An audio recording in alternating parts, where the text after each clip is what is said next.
আমরা চাই প্রকৃত প্রাপকদের হাতে এই অর্থ পৌঁছাক এবং জিরো টলারেন্স। আমরা চাই না কোনো অভারতীয়র অ্যাকাউন্টে এই টাকা যাক। আমরা চাই না যে পুরুষদের অ্যাকাউন্টে মহিলাদের এই কর্মসূচির টাকা যাক। ইতিমধ্যে রাজ্যের বহু জায়গা থেকে অবৈধভাবে পুরুষরা যারা লক্ষ্মীর ভান্ডার পাচ্ছিলেন গ্রেপ্তার হয়েছেন। পশ্চিম বাংলায় যারা প্রকৃত প্রাপক তাদের প্রত্যেককে চিহ্নিত করে খুঁজে বের করে তাদের কাছে মাননীয় প্রধানমন্ত্রীর দেওয়া আমাদের দেওয়া সংকল্প পত্রের প্রত্যেকটা বাক্য শব্দ পূরণ করার দায়িত্ব আপনাদের। এই মুহূর্তের সবচেয়ে বড় এবং স্বস্তির খবর, অন্নপূর্ণা ভান্ডার যোজনা নিয়ে রাজ্য জুড়ে চলা সমস্ত জল্পনা আর গুজবে এক ঝটকায় জল ঢেলে দিল শুভেন্দু অধিকারী। ৩,০০০ টাকার এই ফর্ম তোলার জন্য গত কয়েকদিন ধরে রাজ্যের বিভিন্ন সরকারি দপ্তরে যে উপচে পড়া ভিড় আর বিশৃঙ্খলা দেখা যাচ্ছিল তা রুখতে ঐতিহাসিক সিদ্ধান্ত নবান্নের। মুখ্যমন্ত্রী স্পষ্ট জানিয়েছেন, মা বোনেদের আর রোদে লাইনে দাঁড়িয়ে কষ্ট করতে হবে না, গুজবে কান দেবেন না। সরকারি প্রতিনিধিরাই এবার সরাসরি আপনার বাড়ি গিয়ে ফর্ম পূরণ করিয়ে আসবেন। ফর্ম বিলি নামে কি তবে এক ধাক্কায় বন্ধ হতে চলেছে দালালি রাজ? কিভাবে হয় এই স্ক্রিন?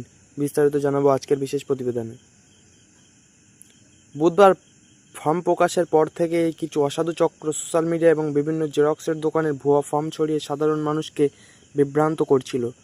কোথাও কোথাও ফর্মের নামে টাকা তোলার অভিযোগ আসছিল। এই সমস্ত সংশয় কাটাতে আজ নবান্ন থেকে কড়া বার্তা শুভেন্দু অধিকারী। তিনি বড় ঘোষণা করেন, সম্পূর্ণ স্বচ্ছতা বজায় রাখতে এবার সরকার নিজেই মানুষের দুয়ারে পৌঁছাবে। আশাকর্মী, অঙ্গনওয়াড়ি কর্মী এবং পুরসভা পঞ্চায়েতের বিশেষ প্রতিনিধিদের নিয়ে একটি টাস্ক ফোর্স তৈরি করা হচ্ছে। এই সরকারি প্রতিনিধিরা নির্দিষ্ট শিডিউল মেনে প্রতিটি পরিবারের মা বোনেদের কাছে যাবেন, ফর্ম দেবেন এবং সেটি পূরণে সাহায্য করবেন। আপনারা কেউ বিচলিত হবেন না। যারা ফর্ম ফিল আপ করতে পারবেন না তাদের প্রত্যেকের বাড়িতে আমাদের পক্ষ থেকে লোকেরা যাবে। আমাদের লোকেরা গিয়ে আপনাদের ফর্ম ফিল আপ করে আনবে। এতটুকু বিচলিত হবেন না, বিভ্রান্ত হবেন না, গুজবে কান দেবেন না।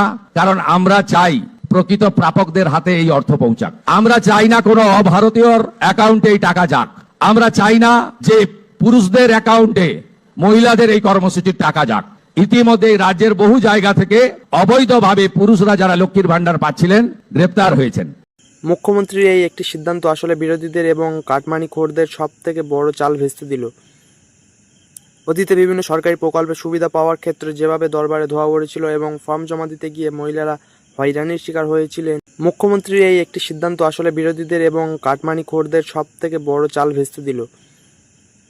অতীতে বিভিন্ন সরকারি প্রকল্পের সুবিধা পাওয়ার ক্ষেত্রে যেভাবে দরবারে ধোয়া পড়েছিল এবং ফর্ম জমা দিতে গিয়ে মহিলারা হয়রানির শিকার হয়েছিলেন, নতুন সরকার সেই ক্ষোভকে সম্পূর্ণ বিনষ্ট করতে চাইছে।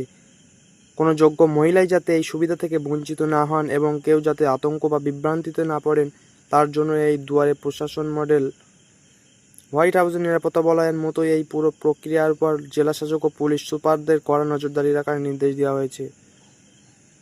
মুখ্যমন্ত্রী আজ সাফ জানিয়ে দিয়েছেন, যদি কোনো ব্যক্তি অন্নপূর্ণা ভান্ডারের ফর্ম দেওয়ার নামে ১ টাকাও দাবি করে তবে তাকে বেয়াত করা হবে না। বেআইনি নির্মাণের বিরুদ্ধে যেমন বুলডোজার আর জিরো টলারেন্সের নীতি চলেছে, তেমনি এই জনকল্যাণমূলক প্রকল্পের দুর্নীতির বিরুদ্ধে কড়া অবস্থান নবান্নের।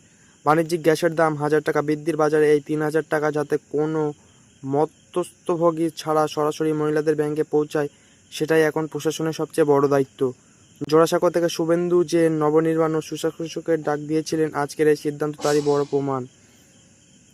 নবান্নের পক্ষ থেকে মা বোনেদের উদ্দেশ্য কয়েকটি জরুরি অনুরোধ করা হয়েছে। দয়া করে কেউ বিডিও অফিসে বা পুরসভায় গিয়ে অযথা ভিড় বাড়াবেন না। জেরক্সের দোকান থেকে চড়া দামে কোনো ফর্ম কিনবেন না, কারণ বাড়ি বাড়ি সরকারি ফর্ম পাঠানো হবে। আপনার আধার কার্ড, ভোটার কার্ড এবং ব্যাংক অ্যাকাউন্ট প্রস্তুত রাখুন। সরকারি প্রতিনিধিরা এলে তাদের হাতে তা তুলে দেবেন। চৈবর্তীতে মন্ত্র মেনে জুন মাসের মধ্যে এই ৩ সমীক্ষার কাজ শেষ করতে চায় প্রশাসন। মা বোনেদের সম্মান ও স্বস্তি নিশ্চিত করতে মুখ্যমন্ত্রী শুভেন্দু অধিকারী এই হোম ডেলিভারি মডেল নিঃসন্দেহে এক বড় মাস্টার স্ট্রোক। এর ফলে যেমন সাধারণ মানুষের দোরগোড়ায় পরিষেবা পৌঁছাবে, তেমনি অবসান ঘটবে দালালি রাজ্যের। আপনার এলাকায় কবে থেকে এই ফর্ম পূরণ শুরু হচ্ছে তার সব খবর আপনাদের কাছে পৌঁছে দেব। সবচেয়ে নির্ভরযোগ্য এবং দ্রুত খবরের জন্য এখনই আমাদের চ্যানেলটি সাবস্ক্রাইব করে রাখুন।